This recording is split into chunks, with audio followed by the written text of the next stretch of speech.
Good evening, friends. Good evening, Oskar.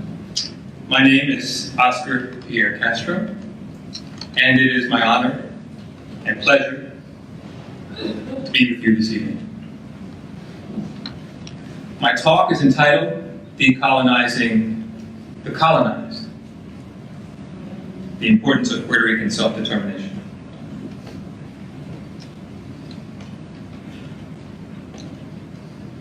My story begins with my parents, Puerto Ricans, who migrated from the island to the so-called U.S. mainland in the 1950s, as did so many other Puerto Ricans at that time, due to economic aspirations, the freedom of mobility because they were U.S. citizens, and the advent of commercial air travel. Unlike many other Puerto Ricans, my parents have never been back to the island since they both arrived here as 8-year-old children. In 1968, I was born in Camden, New Jersey, and I was the second of 3 children my parents would have, but I grew up in Lawnside, New Jersey, a historically and predominantly African-American suburb in the southern part of Jersey. My parents bought a home there before my brother was born in 1970, and for many years we were the only Puerto Rican family in town.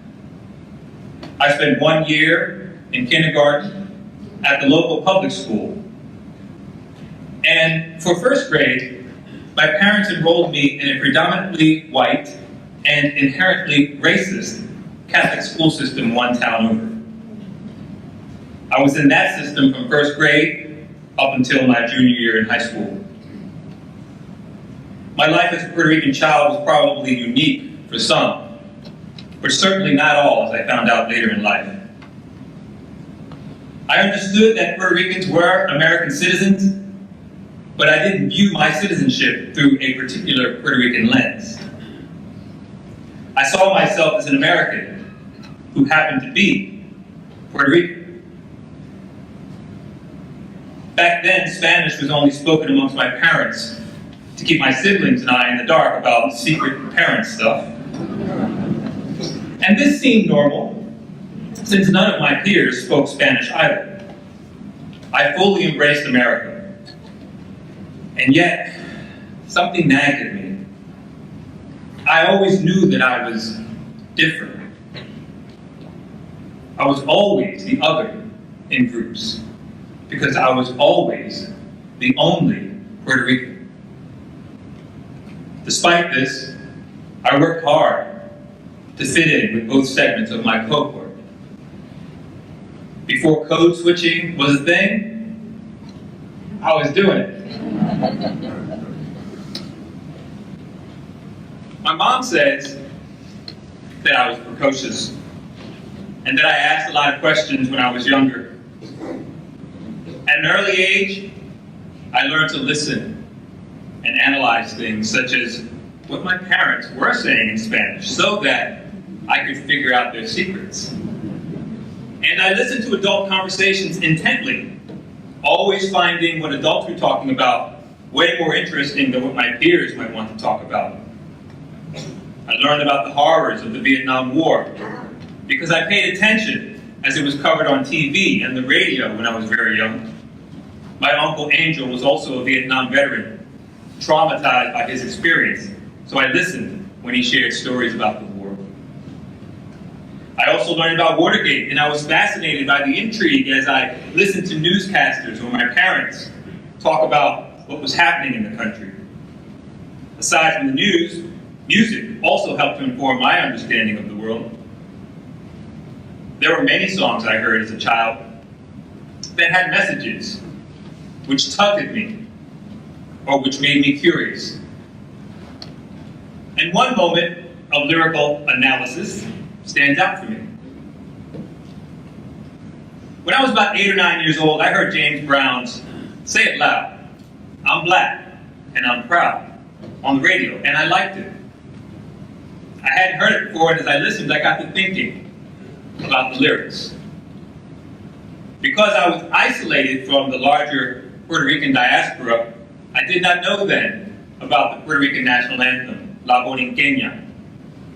And I was largely unaware that there were numerous salsa songs that celebrated Puerto Rico because salsa music was not something either of my parents listened to. Nevertheless, in my ignorance about songs celebrating being Puerto Rican, I'm Black and I'm proud resonated with me as a powerful and affirming anthem. Sadly, I knew exactly why it was necessary. Shortly after that, while getting groceries one day with my mother, the song comes on the radio, broadcasting throughout the grocery store. I immediately started bopping to the song, and when it came to the hook, I started singing. But I changed the lyrics to "Say it loud, I'm Puerto Rican, and I'm proud." There was a rush of energy and joy. As I kept singing, my voice got louder and louder until my mother turned to shush me up. She told me, harshly, to stop singing because it was inappropriate. And in that instant, just as quickly as I felt the pride and joy and power of singing well up inside of me, I felt ashamed. The shame was fleeting, and though it stung, it didn't diminish my need to identify as a Puerto Rican. The experience made me pay closer attention to things, though, because at the time I was still very much viewing myself as an American whose roots happened to be in Puerto Rico, but I was beginning to critically analyze that. Years of family trips to Brooklyn to visit with my abuela and my aunts and uncles, and being surrounded by an entire neighborhood of Puerto Ricans was perhaps enough consistency for me to begin thinking about my place in the world as a Puerto Rican, despite not having much exposure to Puerto Ricans back in South Jersey. By the time that I was a teenager, I desperately longed to be more in relationship with my culture at a deeper level. Ultimately, it was this longing, this yearning for understanding of what it meant to be Puerto Rican that motivated me in my college years to more directly identify as a Puerto Rican and not first as an American.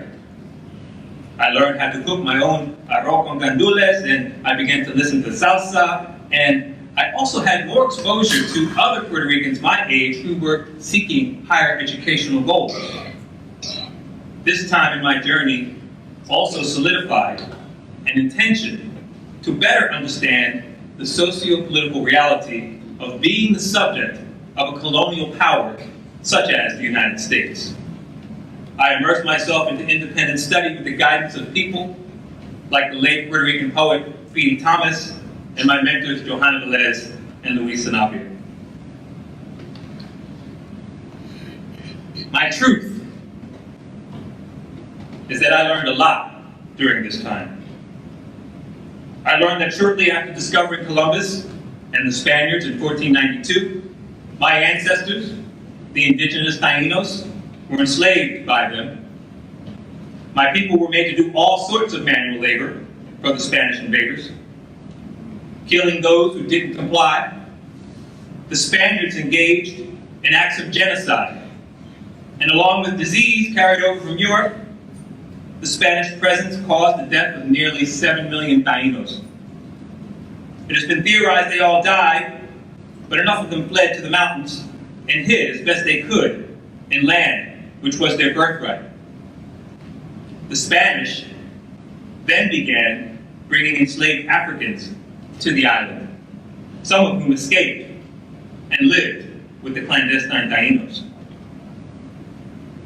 I learned that between the barbaric period of colonization and the Spanish-American War in 1898, the population of Puerto Rico emerged as a blending of cultures with its own caste system of imperial power.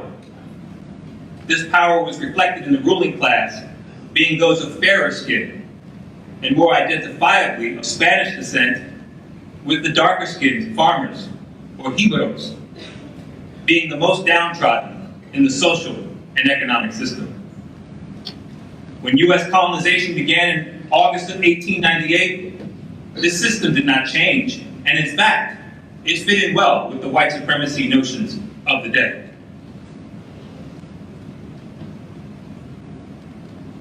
This journey identity and understanding has revealed many things to me. Things I took for granted after more than 3 decades of being in this conversation.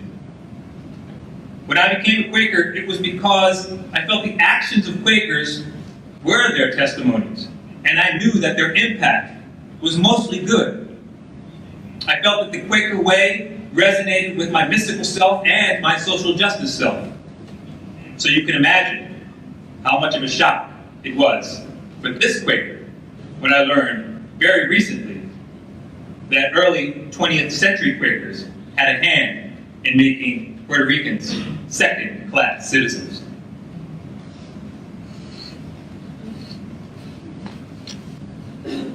My heart sank when I discovered the research done by Dr. Carlos Figueroa at the University of Texas. His study shows that turn-of-the-century progressive Quakers were largely responsible for the precarious status quo situation Puerto Rico finds itself in. These Quakers began advocating for collective U.S. citizenship for the Puerto Rican people in 1904 during the annual Lake Mohonk Conference in New York State. This was a gathering of mostly Quaker men who met every year to support the cause of international arbitration and to discuss the current events associated with peace and diplomacy.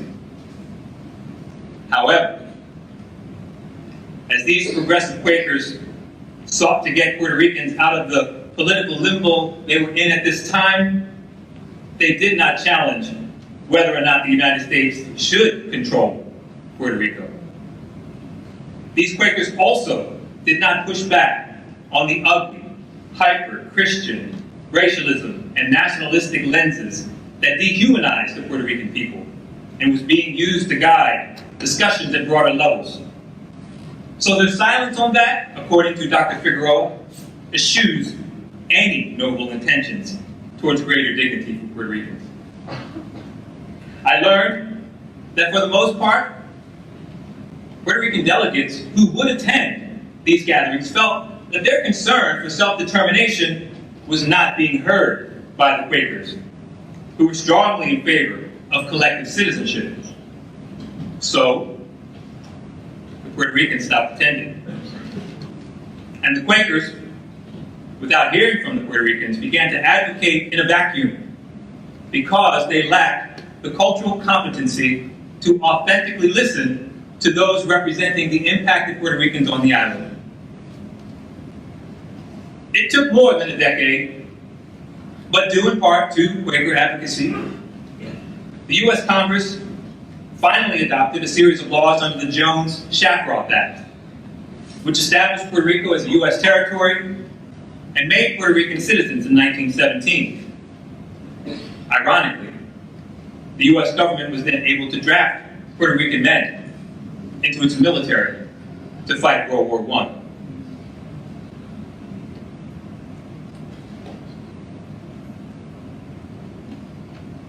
What does it mean to be a second-class citizen? Many people, if they know anything about Puerto Rico, know that the residents there cannot vote for the President of the United States or a voting representative in Congress, both of which is alleged to be a huge element of U.S. democracy. As second-class citizens, Puerto Ricans experience a colonial existence, with corporations getting the better end of the bargain, resulting in the accumulation of $72 billion of debt Puerto Rico cannot repay, and with no legal standing to file for bankruptcy. And right now, being a second-class citizen means going close to a year without access to reliably clean water. It means not having the electricity to keep your grandmother's vital medication refrigerated or your brother's dialysis machine to work. What has come to pass is directly related to the truth that a colony, by any other name, is still a colony. Making us U.S. citizens did not change that. It is nothing new to hear that came from a place of bias and bigotry. For example, we know that Quakers have been seen as the good whites because they opposed slavery But we also know, thanks to the works of friends like Vanessa July and Donna McDaniel, that many abolitionist Quakers retain the thought that people of African descent were lesser humans than white folk. Thanks to friends like Paula Palmer, we know that Quaker Indian boarding schools stripped Native American children of their cultures, their languages, and their identities, all the while citing good intentions. Because we have this knowledge and the transparent understanding of the past harm done, many monthly meetings and yearly meetings have embarked on an exploration of Quaker complicity with an intention to pursue restorative justice. That should be commended, and I'd like to see it take root with regard to Puerto Rico. My truth as a Quaker of color is that Puerto Ricans need Quakers to help lift up the hypocrisy of owning colonies the way past Quakers lifted up the hypocrisy of slavery. Friends can actively work to encourage the people of the United States to pay closer attention to things like the Puerto Rican debt crisis. And now, perhaps more than ever, Puerto Rico needs you to pay attention because the ineptitude of your federal government has made the devastation caused by last year's hurricanes much worse. My island is no stranger to hurricanes which have pummeled it for centuries or longer. There is the story of the two gods in the Taino cosmology, Jukahu, the life giver, and for whom the root vegetable that Tainos thrived on is named after, and his brother, Hurukan, the destroyer of life, and from where we get the term hurricane. The story is a tale of two brothers who constantly struggled over life and death. Hurukan would come with his heavy winds and rains to sweep over the islands, causing havoc and danger, while afterwards, Jukahu would be there to help the Tainos rebuild and to survive. As I ponder this story of the circle of life, death, and rebirth, I think about my ancestors like Carmelo Gonzalez Gueco, born in Mayagüez in 1895, 3 years before the U.S. invasion. In 1919, he came through Ellis Island and took residence in New York City before returning to Puerto Rico sometime in the 1920s as a musical conductor. He lived at the time of initial U.S. colonization, and I wonder how he and his family fared in the 1928 hurricane that took 312 lives in Puerto Rico and over 3,400 throughout the Caribbean. I go farther back and I think about Josefa Garcia, who was born in the 1600s and is said to be my great-great-great-great-great-grandmother. I think about how she and her family survived the hurricane of 1657, which caused massive damage to the farms, leading to a lack of food. How did people survive these catastrophes without Fema? And how is it that today, marginalized nations like Cuba can weather harsh tropical storms and hurricanes while a colony of the so-called greatest nation on earth loses the lives of at least 4,645 people? And why is it that we only find out the true death toll nearly a year after the hurricane has passed? As we sit here right now, many Puerto Ricans are still without access to electricity and clean water. That's something every one of us should be thinking about as we enjoy the lights, the running water, and the abundance of all types that's available this week on campus.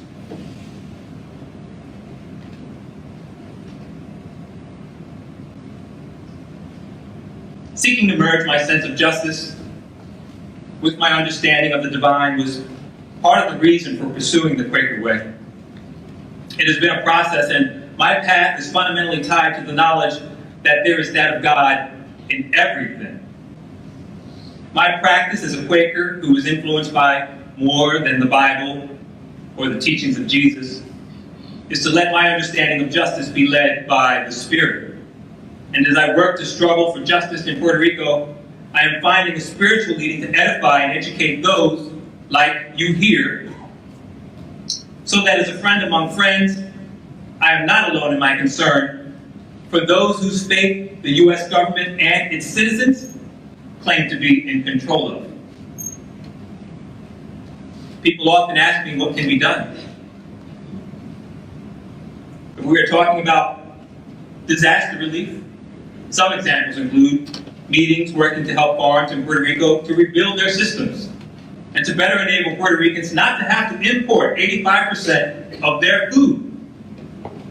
Quakers can also learn about the protectionist maritime law that is the Jones Act. This is the other Jones Act, which makes food and many necessities more expensive to have in Puerto Rico. Friends can challenge the disaster capitalists who are already buying the land that many Puerto Ricans are leaving behind, and instead help Puerto Ricans to retain their land. Meetings can adopt schools in Puerto Rico and help by sending school supplies that our children or our grandchildren or the children in many U.S. communities take for granted. Quakers can mount campaigns to forgive the debt owed to the hedge funds that have put the Puerto Rican educational system in shambles. At an international level, working to push the UN Decolonization Committee to take the case of Puerto Rico before the United Nations General Assembly would be an amazing act of solidarity. But maybe the first things friends can do is to better understand how it got so bad before the hurricanes made things worse. I suggest picking up a copy of War Against All Puerto Ricans by Nelson Dennis for a nuanced and detailed history of the ongoing struggle against oppression. You will learn about many things, including the Puerto Ricans who were held in federal prisons for thought crimes, for their political ideologies, or for alleged connection to political violence. These men and women all waited as long as they could before speaking out or acting out, thereby becoming a target of your government's law enforcement agencies. I pray that you do not condemn them, as many have, and it breaks my heart when I hear that people victimize the victims of colonialism by blaming them for their desperation or their militancy, while ignoring the root causes of militant or violent responses to oppression. Peace, in my mind, is always the best way, and as Dr. King once said, in the end, we will remember not the words of our enemies, but the silence of our friends.